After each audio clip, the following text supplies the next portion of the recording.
প্রথমে দেখিয়ে দিয়েছি আমি কত সুন্দর পারফেক্ট একটা পুডিং বানিয়েছি।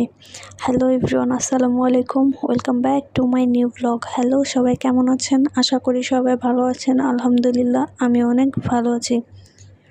তো আমি এই পুডিংটা বানাতে কী কী লাগবে চলুন দেখিয়ে দিই। আর 3টা জিনিস লাগবে, সেটা হচ্ছে দুধ, ডিম আর চিনি। আর এই 3টা জিনিস দিয়েই বানিয়ে ফেলতে দোকানের মতো নরম পারফেক্ট ক্যারামেল পুডিং। তো আমি প্রথমে দুধটাকে একটা পাতিলে ঢেলে নিয়েছি, আর আমি এখানে একটা তেজপাতা আর একটা এলাচ দিয়েছি, কারণ আমার কাছে ভ্যানিলা এসেন্স ছিল না, যার কারণে ডিমের স্মেল যাতে না আসে সেই জন্য আমাকে ওটা অ্যাড করতে হয়েছে। আর আমি এখানে 3-4 চামচ চিনি দিয়ে গলিয়ে নিচ্ছিলাম ক্যারামেল তৈরি করার জন্য। আর এই ক্যারামেলটা হালকা বাদামি রং হয়ে গেলে আমি মোলটা ঠিক করে নিচ্ছিলাম, আমি এটার মধ্যেই ঢালবো। তো এই তো দেখছেন আমার ক্যারামেলটা একদম তৈরি হয়ে গিয়েছে। আমি এটাকে মোল্ডে ঢেলে চারপাশ একদম ভালো করে খুব সেট করে নিব। আর ক্যারামেলটা নামানোর সাথে সাথেই এটা শক্ত হয়ে যায়, যার কারণে আমার অনেক ঝামেলা হয়ে গেছিলো চারপাশে ঘুরিয়ে ঘুরিয়ে সেট করার জন্য। এটা এক পাশে এসে একদম তলা পেকে গেছিলো। তো যাই হোক, আমি এটাকে এখন ঠান্ডা করার জন্য রেখে দিব। আর আমি ডিমটা তৈরি করে নিব।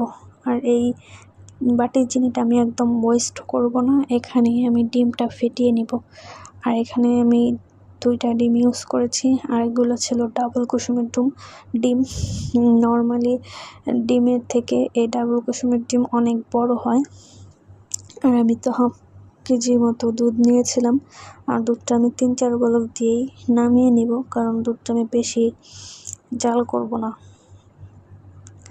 যাই হোক, আমি ভালো করে ডিমটাকে ফেটিয়ে নিচ্ছিলাম। আর আমি এখন ডিমের মধ্যে 4 চামচের মতো চিনি অ্যাড করে দেব। আর চিনিটা না গলা পর্যন্ত আমি ভালো করে ডিমটাকে চিনির সাথে মিশিয়ে নেব, যাতে ডিম জমাট না বাঁধে। ডিমের যে সাদা অংশটা আছে সেটা অনেক সময় দলা পেকে থাকে, তাই এই সাদা অংশটাকে একদম ভালো করে গুলিয়ে নিতে হবে।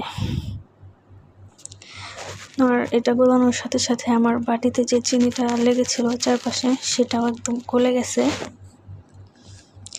আর সাথে আমার চিনিটাও ভালো সুন্দর গলে গেছে। তো চিনিটা যখন গলে যাবে তখন আমি এটা দুধের সাথে অ্যাড করব। তো আমি দুধটা নিয়ে চলে আসলাম। আর আমার একটা ঝামেলা হয়ে গেছিলো, সেটা হচ্ছে পুডিংয়ের মাঝখানে একটু কালচে ভাব ছিল, কারণ আমি এটা ছেঁকে দিয়েছিলাম না, তার কারণে। ছেঁকে দিলে ভালো হয় জিনিসটা, না হলে সর আর দুধে যে হলুদ ভাবটা থাকে সেটা একসাথে হয়ে কালচে রকম একটা ভাব চলে আসে। তো যাই হোক, আমি দুধের মধ্যে যে তেজপাতা আর এলাচটা দিয়েছিলাম সেটা ভালো করে দেখে উঠিয়ে নিচ্ছিলাম।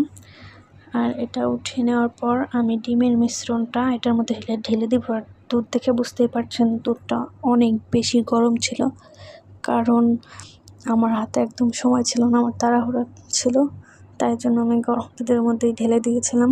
আর দেওয়ার সময় নাড়াচাড়া করতেই থাকছিলাম, কারণ না হলে দলা পেকে যেত। তো দেখতেই পাচ্ছেন কত সুন্দর একটা কালার আসছে দুধে। তো আমি মনে হচ্ছে আমি এটার মধ্যে পায়েস বানিয়ে খেয়ে ফেলি। তারপর আমি এটাকে ওই বাটির মধ্যে সেট করে দেব। আর আপনারা আমার মতো ভুল করবেন না, অবশ্যই ছেঁকে দেবেন।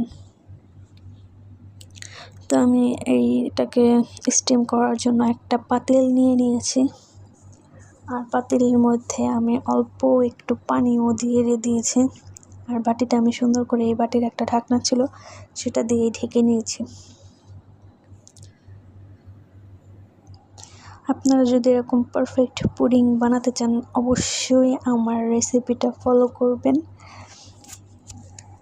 আর এই বাটিটা মোটা হওয়ার কারণে অনেকটা সময় লেগে গেছিলো, আমার প্রায় 1-1.5 ঘন্টার মতো সময় লেগে গেছিলো। আর নর্মালি স্টিলের কোনো কিছুতে পুডিং বানালে একদম তাড়াতাড়ি হয়, 20 থেকে 25 মিনিটেই হয়ে যায়। আমি যখন বাটিতে পুডিং বানাই তখন আমার পুডিং 20 থেকে 25 মিনিট লাগে, বড় জোর আধা ঘন্টা লাগে। তো দেখতে পাচ্ছেন আমি এটাকে নামিয়ে নিয়েছি, আর এটা সারা রাত ফ্রিজে ছিল, যার কারণে এটার কালারটা অন্যরকম হয়ে গেছিলো। তো দেখেন কি সুন্দর পারফেক্ট একটা পুডিং হয়েছে, দেখে মনে হচ্ছিল সবটা খেয়ে নিই। আর এই চিনির যে শিরাটা দেখতে পাচ্ছেন, সেটার কালারটা সারা রাত ফ্রিজে থাকার কারণে এরকম হয়, কারণ আমরা যদি বানাই তারপরে যদি ফ্রিজে রেখে দিই পরে দেন কালারটা একটু অন্যরকমই হয়। তো আমি এটাকে এখন আপনাদের কেটে দেখিয়ে দিই কত সুন্দর পারফেক্ট হয়েছে। তো দেখেন আমি সুন্দর করে এটাকে কেটে নিলাম, আর পুডিংটা এত পারফেক্ট হয়েছে মানে কি বলবো, নিজের প্রশংসা নিজেকেই করতে হয়। এখন বলেন তো আপনারা এই পুডিংটা নিয়ে আমি কোথায় যাব বিক্রি করার জন্য? বেচারা জামাই তো আমার এগুলো খাবে না, এগুলো খায় না, তো আগারগাঁও তো যাওয়াই যায় বলেন। তো যাই হোক, দেখেন একদম স্মুথ একটা পুডিং হয়েছে, একদম পারফেক্ট, কি আর বলবো, এতটাই সফট হয়েছে যে মুখে দেওয়ার সাথে সাথেই মিলিয়ে গেছে। আর এটা আমি পরের দিন রাত্রেও খেয়েছিলাম। তো আমার ভিডিওটা যদি আপনাদের ভালো লেগে থাকে অবশ্যই লাইক, কমেন্ট, শেয়ার করবেন, আর হ্যাঁ, চ্যানেলটাকে সাবস্ক্রাইব করে দেবেন। আজকের মতো এই পর্যন্তই, আল্লাহ হাফেজ।